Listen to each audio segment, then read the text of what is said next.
మూసి గబ్బంతా ముఖ్యమంత్రి నోట్లే వాళ్ళ మంత్రుల నోట్లోనే ఉన్నది. మొదలైతే వాళ్ళ నెత్తుల నిండా గబ్బున్నది. దిక్కుమాలిన మాటలు, దిక్కుమాలిన ఇష్టం వచ్చిన రోత ఉట్టించే మాటలు, మామూలు మనుషులు మాట్లాడే మాటలు కూడా కాదు. ఇడిసిపెట్టాం ముఖ్యమంత్రి, నీ గబ్బు మాటలకు, నీ మంత్రుల చెడ్డ మాటలకు చూస్తా ఊరుకున్నాం. చాలా రోజులు 4-5 ఏళ్ళు ఇష్టం వచ్చినట్టు పిచ్చోన్లే కొరినా ఊకున్నాం. కానీ ఇలా బాధ్యతలో ఉన్నావు, ఇక్కడ నుంచి వదిలిపెట్టాం.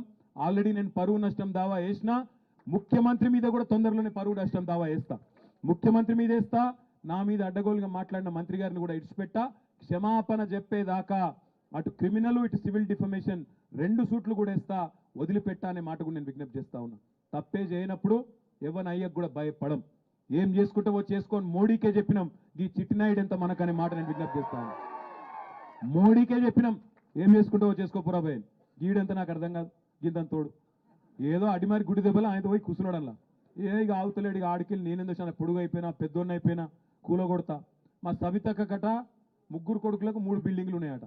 యాడున్నాయో చెప్పురా భయ్, మేమే దగ్గరుండి కెమెరాలు పెట్టి మేమే కూలగొడతాం. ఫామ్ హౌజులు మా సవితక్క బిడ్డకు కూడా ఉందట, మరిగా అది కూడా చూపెడితే అది కూడా కూలగొడతాం. ఇంకొక మాట అంటున్నాం, ముఖ్యమంత్రి గారు మాట్లాడితే పేరు తీసుకుంటా కూలగొడతా అంటున్నావు, నీ ఇష్టం, మాకు అభ్యంతరం లేదు. కానీ దయచేసి నేను ఒక విజ్ఞప్తి ముఖ్యమంత్రి గారికి చేసేది, రేవంత్ రెడ్డి నీ కళ్ళు చల్లబడతాయి అనుకుంటే, మా దగ్గర ఉన్న బిల్డింగ్లకో వాటికో వీటికో కులగొట్టినాకైనా నువ్వు శాంతిస్తావు అనుకుంటే బరాబర్ కులగొట్టు.